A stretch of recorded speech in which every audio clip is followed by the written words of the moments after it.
Madame, monsieur, bonsoir. Nous sommes heureux de vous compter parmi nous ce soir sur As-Sabia TV. À la une de ce jeudi, le général-major Abdelghani Hamel a comparu devant le juge d'instruction du tribunal de Sidi Mohamed. En effet, été écouté dans le cadre de l'affaire relative à la saisie l'an dernier de 701 kg de cocaïne au port d'Oran. Des sources indiquent que l'ex-DGSN a été convoqué comme témoin dans cette affaire. Et comme annoncé en exclusivité sur la chaîne As-Sabia TV il y a quelques jours, l'ancien secrétaire général Jamel Ould Abbas et l'ancien ministre Saïd Barkat comparaissent actuellement devant la commission des affaires juridiques du Palais de la Nation afin d'activer les procédures de la levée de leur immunité conformément au règlement intérieur du Palais de la Nation.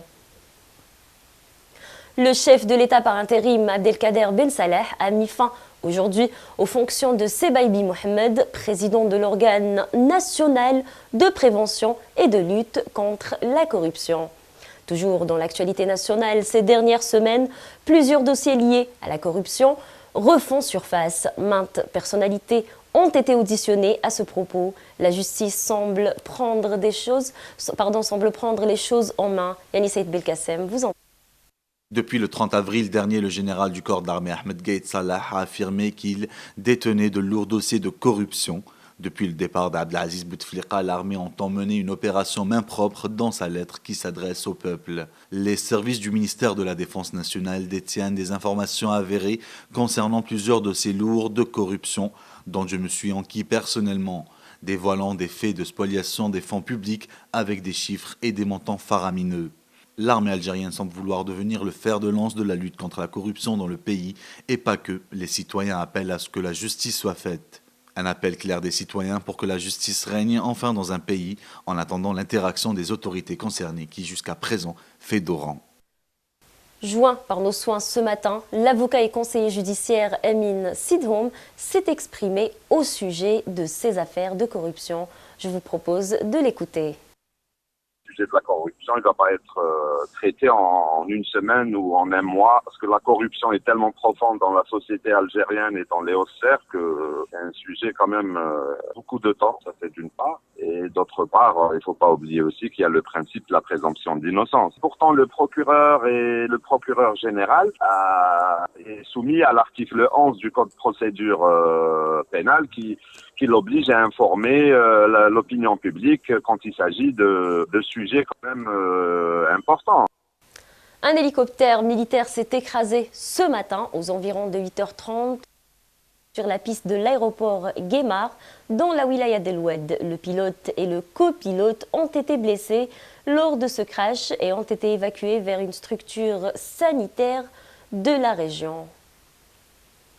Toujours dans l'actualité nationale et plus précisément dans le secteur de l'éducation, à seulement quelques semaines et des examens de fin d'année, voilà que les inquiétudes s'intensifient, que ce soit pour les parents ou les élèves.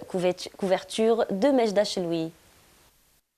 Compte tenu de la conjoncture politique que connaît actuellement le pays, l'Association nationale des parents d'élèves appelle le ministère de l'Éducation nationale à réfléchir à l'organisation d'une deuxième session du baccalauréat. L'association a exhorté le ministère de l'Éducation à réfléchir à l'organisation d'une deuxième session du baccalauréat cette année, et ce compte tenu de la conjoncture exceptionnelle que traverse le pays et ses répercussions directes sur le moral des élèves et leur réussite scolaire. Quant aux élèves, ils semblent refuser cette idée. Avec tout ce qui se passe dans le pays, je pense que c'est une mauvaise chose pour nous. La question qui se pose, quelles sont les répercussions sur nos futurs bacheliers? Qu'en est-il des institutions en question face à cet appel, un mois de l'examen du bac, qui débuteront à partir de 16 juin?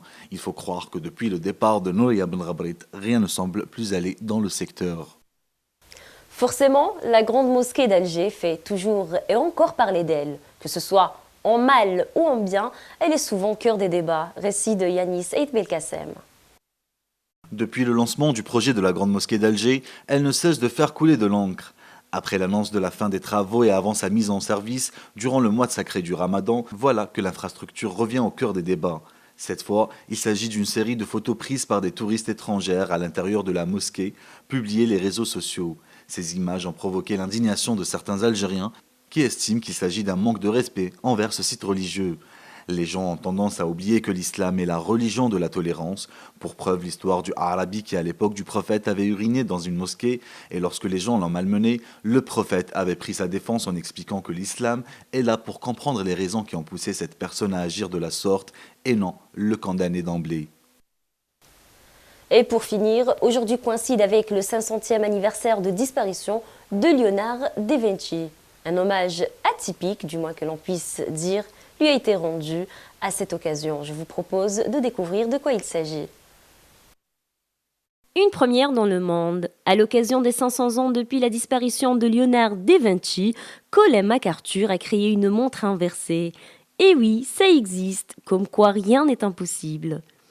Les aiguilles de la Da Vinci 500 tournent de droite à gauche en référence à l'écriture ésotérique imaginée par le génie italien. Il s'agit d'une montre commémorative au design intrigant, reprenant les symboles forts caractérisant le savoir de ce génie emblématique. Une montre qui tourne à l'envers, le croquis d'oiseau du codex étudiant le vol des oiseaux, des références en nombre d'or au travers de sa conceptualisation intellectuelle, ou encore la suite de Fibonacci en passant par l'homme de Vitruve. Quoi de plus beau que de rendre hommage à un grand homme avec un tel génie ? Voilà, c'est la fin de ce journal. Quant à moi, j'aurai le grand plaisir de vous retrouver demain à la même heure. D'ici là, je vous souhaite une excellente soirée et je vous dis à demain.